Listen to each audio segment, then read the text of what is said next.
5, 6, 7, 8, 9, 10 ഡോറുള്ള ഒരു വലിയൊരു വാർഡ്രോബാണ് നമ്മളിവിടെ ക്രമീകരിച്ചിരിക്കുന്നത്. ഇതിപ്പോൾ 15ാമത്തെ വർഷമാണ്. ഇപ്പോഴും അത് നമ്മൾ ചെയ്തതുപോലെ തന്നെ കിടക്കുകയാണ്. 15 വർഷം മുമ്പ് പണിത സ്ട്രക്ചറും ഇപ്പോഴും അങ്ങനെ തന്നെ ഇരിക്കുകയാണ്. ഞാൻ തന്നെ ഒരുപാട് പേർക്ക് റെക്കമെൻഡ് ചെയ്തിരുന്നു. കുമ്പളിയിലൊക്കെ വർക്ക് ഞാൻ ചെയ്തിരുന്നു. ഒരു പ്രോബ്ലം ഒന്നുമില്ല. ഒരു പ്രോബ്ലം ഇല്ല. 15 വർഷത്തോളമായിട്ട് ഇവർ ഉപയോഗിച്ചിരിക്കുന്നു. ഇവിടെ നമുക്ക് നോക്കുമ്പോൾ മനസ്സിലാവും ഫെറോസിമെന്റ് തന്നെ സ്ട്രക്ചർ എല്ലാം മജേഷിന്റെ അഭിപ്രായ പ്രകാരം ചെയ്തതാണ് ഇതെല്ലാം. പക്ഷെ ഇപ്പോഴും ആ ഡോറുകളെല്ലാം അതേ രീതിയിൽ തന്നെ അല്ലേ? ഓൾഡ് ഈസ് ഗോൾഡ് എന്ന് പറയുന്ന ഒരു വെബ് സീരീസ് തുടങ്ങണമെന്ന് കുറേ നാളായിട്ട് ഞാൻ ആഗ്രഹിക്കുന്നു. എന്തിനാണെന്നല്ലേ, അതിൻ്റെ മെയിൻ കാരണം എന്ന് പറയുന്നത് ഫെറോസിമെൻറ്റ് വെച്ച് കബോർഡുകളുടെ സ്ട്രക്ചർ പണിതാൽ എത്ര നാൾ ലൈഫ് കിട്ടുമെന്ന് പലർക്കും ഉള്ളൊരു സംശയമാണ്. ഇന്ന് ഞാൻ കൊല്ലത്താണുള്ളത്. ഇവിടെ ദീപക് സാറിൻ്റെ ഒരു പ്രൊജക്റ്റുമായിട്ട് ബന്ധപ്പെട്ട് വന്നതാണ് ഞങ്ങളിവിടെ.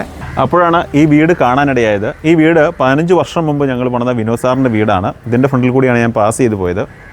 അങ്ങനെ ഞാൻ തീരുമാനിച്ചു ഫസ്റ്റ് എപ്പിസോഡ് ഇവിടുന്ന് തന്നെ ആവാമെന്നുള്ളത്. ഞാൻ വിനോദ് സാറിനെ വിളിച്ചു. ഉച്ചയ്ക്ക് ഒരു 12 മണിക്കാണ് വിളിച്ചത്. ഇപ്പോൾ സമയം ഏറെക്കുറെ 6:30 മണിയായിട്ടുണ്ട്, വൈകുന്നേരം 6 മണിയായിട്ടുണ്ട്. ഇപ്പോഴാണ് സാറ് വന്നത്. അപ്പോൾ നമ്മൾ സാറിനോട് ഇതിനെക്കുറിച്ചുള്ള റിവ്യൂവും കാര്യങ്ങളെല്ലാം നമുക്ക് ചോദിക്കാം.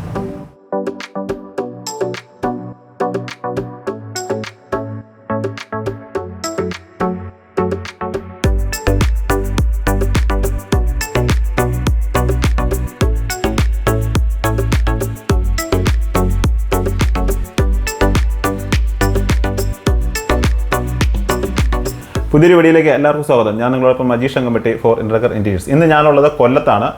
കൊല്ലത്ത് നമ്മളൊരു പുതിയ പ്രൊജക്റ്റുമായിട്ട് വന്നതാണ്. ദീപക് സാറിൻ്റെ ഒരു പ്രൊജക്റ്റുമായിട്ട് വന്നതാണ്. അപ്പോഴാണ് 15 വർഷം മുമ്പ് നമ്മൾ പണിത വിനോദ് സാറിൻ്റെ വീട് കാണുകയും വിനോദ് സാറ് ഞാനങ്ങനെ വിളിച്ചു. വിനോദ് സാർ എൻ്റെ ഒപ്പം ഉണ്ട്. വിനോദ് സാറേ ഹായ്.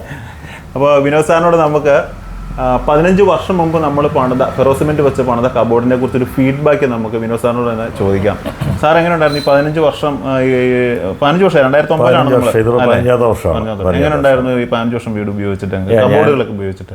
ഞാൻ അറിയാമല്ലോ, എൻ്റെ ഒരു സുഹൃത്ത് വഴിയാണ് മജേഷിനെ പരിചയപ്പെടുന്നത്. അപ്പം സജി സാറ്, സജി അദ്ദേഹം ഇന്ന് ഇല്ല, സത്യത്തിൽ അദ്ദേഹം മരിച്ചുപോയി. എനിവേ, അപ്പോൾ ഞാൻ ഈ വിവരം നമ്മുടെ എഞ്ചിനീയറോട് സംസാരിച്ചു. ഫെറോസിനെ കുറിച്ച് എനിക്കൊരു ഐഡിയ ഇല്ലായിരുന്നു. അന്നത്തെ കാലത്ത് ഇത് ആയി വരുന്നുള്ളൂ. നമ്മൾ എനിക്ക് തീരെ ഞങ്ങൾക്ക് ആർക്കും ഇതിനെക്കുറിച്ചൊരു ഐഡിയ ഇല്ലായിരുന്നു. അപ്പോൾ വീട്ടിലും എല്ലാവരും പറഞ്ഞ് നമുക്ക് തിരക്കിയിട്ട് ചെയ്താൽ മതി, എന്തായാലും നമുക്ക് വീടൊന്ന് പോയി കാണാമെന്ന് പറഞ്ഞു. സജിയുടെ വീട് അന്ന് വന്ന് കണ്ടു. ചങ്ങനാശ്ശേരി പോയി കണ്ടിട്ട് ഞങ്ങൾക്ക് കണ്ടപ്പോൾ ഇഷ്ടപ്പെട്ടു. അങ്ങനെ എൻ്റെ എഞ്ചിനീയറുടെ ഞാനിത് പറഞ്ഞു. അപ്പോൾ എഞ്ചിനീയർ പറഞ്ഞു അത് നമുക്ക് ഒരു എത്ര ലാസ്റ്റ് ചെയ്യുമൊന്നും നമുക്കറിയില്ല. അവസാനം ഞങ്ങളുടെ നിർബന്ധത്തിന് വഴങ്ങി എഞ്ചിനീയർ സമ്മതിച്ചു. അങ്ങനെയാണ് ഇത് തുടങ്ങിയത്. ഞങ്ങൾക്കും അന്ന് വലിയ വിശ്വാസമൊന്നും ഇല്ലായിരുന്നു. പക്ഷേ ഇന്ന് ഇതിപ്പോൾ 15ാമത്തെ വർഷമാണ്. ഇപ്പോഴും അത് നമ്മൾ ചെയ്തതുപോലെ തന്നെ കിടക്കുകയാണ്. ഇപ്പോഴും അതേ രീതിയിൽ തന്നെ നിൽക്കുകയാണ്. വേറെ ഒരു മോയ്സ്റ്ററോ അങ്ങനെയുള്ള പ്രശ്നങ്ങളോ പൂപ്പലോ ഒന്നും വന്നിട്ടില്ല. പക്ഷെ ഞങ്ങളതിനകത്ത് ഇത് ചെയ്തു. ഇന്നും അതുപോലെ തന്നെ കിടക്കുകയാണ്. അതിലൊന്നും ഇളകിയിട്ടില്ല. അന്ന് ഡോർ ഫിറ്റ് ചെയ്യാൻ കുറച്ച് ബുദ്ധിമുട്ട് ഞങ്ങൾക്ക് ആദ്യം ഉണ്ടായിരുന്നു, അന്നത്തെ കാലഘട്ടം. അത് ഇതിനെക്കുറിച്ച് അധികം അറിവില്ലായിരുന്നല്ലോ. പക്ഷെ പിന്നെ അത് ഞങ്ങൾ ചെയ്തപ്പോൾ ഇപ്പോഴത്തെ അത് കറക്റ്റ് ചെയ്തിട്ടുണ്ട്. ഇന്നും അത് അതുപോലെ തന്നെ ഇരിക്കുന്നു. ഞാൻ തന്നെ ഒരുപാട് പേർക്ക് റെക്കമെൻഡ് ചെയ്തിരുന്നു. കുമ്പളിയിലൊക്കെ വർക്ക് ഞാൻ ചെയ്തിരുന്നു. എനിവേ, എനിക്കിപ്പോൾ നമ്മൾ മറൈൻ പ്രൈവുഡോ ഒക്കെ ചെയ്യുന്നതിനെ കാട്ടി എനിക്ക് തോന്നുന്നു 1/3 ഒരു പ്രോഫിറ്റ് ഇതിനകത്ത് നമുക്കന്ന് കിട്ടിയിരുന്നു. ഇന്നും അതുപോലെ തന്നെ ഇത് മജേഷ് ഇപ്പോഴും ഇത് ചെയ്യുന്നു എന്ന് ഞാനിപ്പോഴും അറിയുന്നു. ഇന്ന് നമ്മൾ 15 വർഷമായി കണ്ടിട്ട് നമ്മളായിട്ട് ഒരു പിന്നെ നമ്മളൊരു ഇതും ഇല്ലായിരുന്നു. അപ്പൊ ഞാനൊരു സംശയത്തിന്റെ പുറത്ത് വിളിച്ചാണ് കാരണം സാറിന്റെ നമ്പർ, പക്ഷെ സാറിന് കറക്റ്റ് ആയിട്ട് അന്നത്തെ നമ്പർ ഉണ്ടായിരുന്നു എൻ്റെ കയ്യിൽ. എനിവേ, എന്തായാലും നമുക്ക് ഇതിപ്പോ നമ്മുടെ വീട്ടിന്റെ ഓണറിന് പ്രൈവസിയുടെ കുറച്ച് പ്രശ്നങ്ങൾ ഉള്ളത് കൊണ്ട് തന്നെ നമുക്ക് ചെറിയ കുറച്ച് കാര്യങ്ങൾ നമുക്ക് കാണിക്കാം. കിച്ചനും കൂടാതെ ഒരു ബെഡ്റൂംസും നമുക്ക് വ്യൂവേഴ്സിന് വേണ്ടി നമുക്ക് കാണിക്കാം. ഇതാണ് ഈ വീട്ടിലെ കിച്ചൺ. അന്ന് നമ്മൾ ഫെറോസിമെന്റ് ചെയ്തതിന് ശേഷം തടി വെച്ചിട്ടാണ് ഡോർ ചെയ്തല്ലേ സാറേ? ഡോർ തടി വെച്ചാണ് ചെയ്തത്. അത് കഴിഞ്ഞിട്ട് എത്ര വർഷം കഴിഞ്ഞിട്ട് ഇത് ഡോർ മാറ്റുന്നത്? ഒരു 7 വർഷം കഴിഞ്ഞപ്പോഴത്തേക്ക് ഞാൻ പുതിയ ടൈപ്പിലുള്ള. അതെന്താണ് ഈ പുതിയ ട്രെൻഡിന് വേണ്ടിയിട്ട് മാറ്റിയത്? പുതിയ ട്രെൻഡിന് വേണ്ടി മാറ്റിയിട്ടാണ് ഡോർ ആക്കിയത്. അന്ന് തടി വെച്ചാലാണ് നമ്മൾ തടി വെച്ചാണ് ഡോർ ചെയ്തത്. ആ തടി വെച്ച് ഡോർ ചെയ്ത് നമ്മൾ വർക്ക് ഏരിയയിലേക്ക് മാറ്റിയിട്ടുണ്ട് ഇപ്പൊ അല്ലേ? ആ ഡോറെല്ലാം വർക്ക് ഏരിയ മാറ്റി. അതെ, ഇപ്പൊ ഞാൻ നോക്കി വർക്ക് ഏരിയയിലേക്ക് അതിന്റെ ഡോറും ഫ്രെയിമും അഴിച്ചു മാറ്റി അവിടെയാണ് അത് ചെയ്തെടുത്തിരിക്കുന്നത്. ഇവിടെ ഇപ്പോഴത്തെ ട്രെൻഡായ 710 ഗ്രേഡ് മറൈൻ പ്ലൈവുഡിലും മൈക്ക ലാമിനേറ്റ്സും കൂടാതെ പ്രൊഫൈൽ ഹാൻഡിലും വെച്ചിട്ടാണ് ഡോർ ചെയ്തെടുത്തിരിക്കുന്നത്. നമുക്കിവിടെ നോക്കുമ്പോൾ മനസ്സിലാവും സ്ട്രക്ചർ പണിതിരിക്കുന്നത് 15 വർഷം മുമ്പ് പണിത സ്ട്രക്ചറും ഇപ്പോഴും അങ്ങനെ തന്നെ ഇരിക്കുകയാണ്. പുതിയ ട്രെൻഡ് അനുസരിച്ച് ഡോർ ചെയ്തതെന്ന് മാത്രമേ ഉള്ളൂ. ഇത് കൂടാതെ ഇവിടെ ഒരു ടോൾ യൂണിറ്റ് ചെയ്തിട്ടുണ്ട്. ഈ ടോൾ യൂണിറ്റിനകത്തും നമ്മൾ ഫെറോസിമെന്റ് തന്നെയാണ് സ്ട്രക്ചർ ചെയ്തിരിക്കുന്നത്. ഈ വീടിന്റെ വേറൊരു പ്രത്യേകത ഫുൾ ഫെറോസിമെന്റ് ആണ്. മജേഷിന്റെ അഭിപ്രായ പ്രകാരം ഫുൾ ഫെറോസിമെന്റ് തന്നെ ചെയ്തിരിക്കുന്നത്. അത് മാസ്റ്റർ ബെഡ്റൂമില് 6-7 ഡോറുകളായിട്ട് നമ്മൾ ഈ മറൈൻ പ്ലൈവുഡോ അല്ലെങ്കിൽ വേറെ ഒരു പ്ലൈവുഡോ ഇതിനകത്ത് ഉപയോഗിച്ചിട്ടില്ല. ഇത് കംപ്ലീറ്റ് നമ്മൾ ഫെറോസിമെന്റ് ആണ് മജേഷിന്റെ അഭിപ്രായം ചെയ്തത്. ഇതിന്റെ പുറത്ത് നമ്മൾ ഗ്രാനൈറ്റ് ഫില്ല് ചെയ്തു. അതിനുള്ള ഇതേ ഒരേ ഇതിൽ വന്നിട്ട് ഇത് ഒരു മിനി ഡൈനിങ് ആണ്. അതിന്റെ പുറത്തും നമ്മൾ ഗ്രാനൈറ്റ് ചെയ്തിരിക്കുകയാണ്. എല്ലാം മജേഷിന്റെ അഭിപ്രായ പ്രകാരം ചെയ്തതാണ്. ഇതെല്ലാം ഇന്ത്യൻ സ്ട്രക്ചർ മുഴുവൻ നമ്മൾ ഫെറോസിമെന്റ് ആണ് ചെയ്തത്. ഡോർ ഒന്ന് ചേഞ്ച് ചെയ്തു. ഡോർ മാത്രം നമ്മൾ, ഡോർ ഞങ്ങൾ അല്ലാട്ടോ ചെയ്തിരിക്കുന്നത്. ഡോർ ആദ്യം ഞങ്ങൾ ചെയ്തു. ഞാൻ പറഞ്ഞല്ലോ, ഡോറിന് ആദ്യം കുറെ കംപ്ലൈന്റ് വന്നിരുന്നു. പക്ഷേ അത് പിന്നെ ഞങ്ങൾ റെക്ടിഫൈ ചെയ്തു. ഇപ്പം എല്ലാം ഓക്കെയാണ്. പിന്നെ ഇത് ഇപ്പം നമ്മൾ പുതിയതായിട്ട് ചെയ്തതാണ്. ഇതിന്റെ കംപ്ലീറ്റ് ഡോറുകളും പുതിയതായിട്ട് ചെയ്തതാണ്. ശരി, നമുക്ക് ഒരു വാർഡ്രോബ് ഒന്ന് ആയിക്കോട്ടെ, നോക്കാം. സാർ, ഇത് ഈ വീട്ടിൽ ഗ്രൗണ്ട് ഫ്ലോറിൽ മാസ്റ്റർ ബെഡ്റൂം ആണ്. അല്ല, മാസ്റ്റർ ബെഡ്റൂം മേളിലാണ്. ഇത് നമ്മൾ എല്ലാ മുറിയിലും ഉണ്ട്. നമ്മൾ മാസ്റ്റർ ബെഡ് കുറച്ചുകൂടെ കൂടുതൽ ചെയ്തിട്ടുണ്ട്. ഇതിനകത്തെല്ലാം നമ്മളിങ്ങനെ തട്ടുകൾ ഒരുപാട് വെച്ചിരിക്കുന്നത്. അത് നമ്മൾ തുണികൾ മറിഞ്ഞ് വീഴാതിരിക്കാനും ഒക്കെ നമുക്ക് ഉപയോഗിക്കും. ഇവിടെ നമുക്ക് നോക്കുമ്പോൾ മനസ്സിലാവും, പലരും പറഞ്ഞിട്ടുണ്ട് ഇവിടെ ഇതുണ്ടോ. അതെ, ഒരു പ്രോബ്ലം ഒന്നുമില്ല. ഒരു പ്രോബ്ലം ഇല്ല. 15 വർഷത്തോളമായിട്ട് ഇവർ ഉപയോഗിച്ചിരിക്കുന്നു. പക്ഷേ ഇവിടെ മാത്രം അന്ന് ചെയ്ത അതേ ഡോർ തന്നെയാണ് ഇപ്പോഴും. ഇത് സെയിം ഡോർ മാറ്റിയിട്ടൊന്നും മാറ്റിയിട്ടില്ല.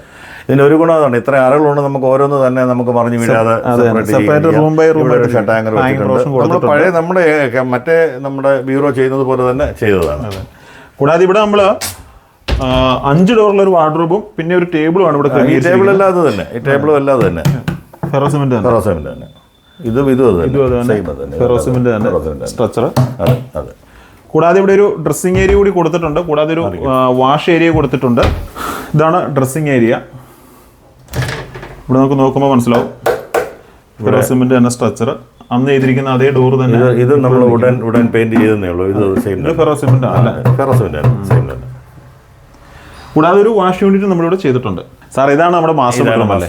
ഇവിടെ നമുക്ക് നോക്കുമ്പോൾ മനസ്സിലാവും 1, 2, 3, 4, 5, 6, 7, 8, 9, 10 ഡോറുള്ള ഒരു വലിയൊരു വാർഡ്രോബാണ് നമ്മളിവിടെ ക്രമീകരിച്ചിരിക്കുന്നത്. കൂടാതെ സ്റ്റോറേജ് കൂടുതൽ കിട്ടുന്നതിന് വേണ്ടിയിട്ട് ലോഫ്റ്റ് ഏരിയ ക്രമീകരിച്ചിട്ടുണ്ട്. ഇവിടെ നമുക്ക് നോക്കുമ്പോൾ മനസ്സിലാവും ഫെറോസിമെന്റ് വെച്ച് സ്ട്രക്ചർ പണിതിരിക്കുന്നു. ഫെറോസിമെന്റ് വെച്ച് നമ്മൾ സ്ട്രക്ചർ ചെയ്തിരിക്കുന്നു. 2 കൺസീൽഡ് ഡ്രോ കൊടുത്തിട്ടുണ്ട്. കൂടാതെ ഒരു ഡ്രസ്സിംഗ് ഏരിയ ക്രമീകരിച്ചിരിക്കുന്നു. ഈ വെർട്ടിക്കലായിട്ട് വെച്ചിരിക്കുന്ന പീസും ഈ ഹോറിസോണ്ടലായിട്ട് വെച്ചിരിക്കുന്ന പീസ് എല്ലാം ഫെറോസിമെന്റ് തന്നെയാണ് കേട്ടോ. കൂടാതെ ഞാൻ പെട്ടെന്ന് വന്ന ഒരു കേസാണിത്. അതുകൊണ്ട് തന്നെ ഇവരുടെ ഒരു പ്രൈവസീനെ നമ്മൾ റെസ്പെക്ട് ചെയ്യണം. ഇതൊന്നും എല്ലാം ഡിസോർഡറായി കിടക്കുന്നു. അതുകൊണ്ട് ഇത് തുറന്ന് കാണിക്കാനുള്ള ചില ബുദ്ധിമുട്ടുകളുണ്ട്. അതുകൊണ്ടാണ് ഞാൻ ഒരു ഡോർ മാത്രമായിട്ട് തുറന്ന് കാണിച്ചത്. സാറേ, 15 വർഷമായിട്ട് ഇത് ഇങ്ങനെ ഇരിക്കുന്നതിൻ്റെ മുഴുവൻ ക്രെഡിറ്റും വേണമെങ്കിൽ സാറിൻ്റെ വൈഫിന് കൊടുക്കാം. കാരണം ഇത് മെയിൻ്റെനൻസ് ചെയ്തതിൻ്റെ ഒരു ഇതാണ്. നമ്മൾ എന്ത് വർക്ക് ചെയ്താലും നമ്മൾ മെയിൻ്റെനൻസ് ചെയ്യുന്നതനുസരിച്ച് അതിന് ലൈഫ് കിട്ടത്തുള്ളൂ. നമ്മൾ റഫായിട്ട് ഉപയോഗിക്കുന്നതനുസരിച്ച് അതിന് ലൈഫും കുറവായിരിക്കും. പക്ഷെ ഇപ്പോഴും ആ ഡോറുകളെല്ലാം അതേ രീതിയിൽ തന്നെ അല്ലേ? ഇത് തന്നെ നമ്മൾ ആ പെയിന്റ് ചെയ്താണ്. ഇതേ ഉടന്റെ പെയിന്റ് ചെയ്തിട്ട് അതേ രീതിയിൽ തന്നെ ആക്കിയതാണ്. ഈ 10 ഡോറുള്ള വാർഡ്രോബ് പണിതതിന്റെ ഫോട്ടോ, അന്നത്തെ ഫോട്ടോ ഇപ്പോഴും നമ്മൾ സൂക്ഷിച്ചു വെച്ചിട്ടുണ്ട്. നമുക്കൊന്ന് ചെക്ക് ചെയ്ത് നോക്കാം.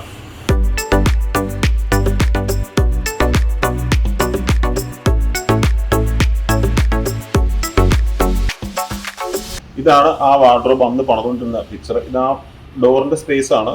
1, 2, 3, 4, 5, 6, 7, 8, 9, 10 ഡോറ്. അത് മാത്രമല്ല, നമ്മൾ അന്ന് പണിതിരിക്കുന്ന ഫോട്ടോസ് ഇപ്പോഴും നമ്മൾ സൂക്ഷിച്ചു വെച്ചിട്ടുണ്ട്. കുറേ അധികം ഫോട്ടോസ് ഞങ്ങളുടെ കയ്യിലുണ്ട് അന്നത്തെ. ഓൾഡ് ഈസ് ഗോൾഡ് എന്ന് പറയുന്ന നമ്മളുടെ സീരീസ് ഇനിയും തുടരുന്നതായിരിക്കും. മറ്റൊരു വീഡിയോയുമായി നമുക്ക് വീണ്ടും കാണാം.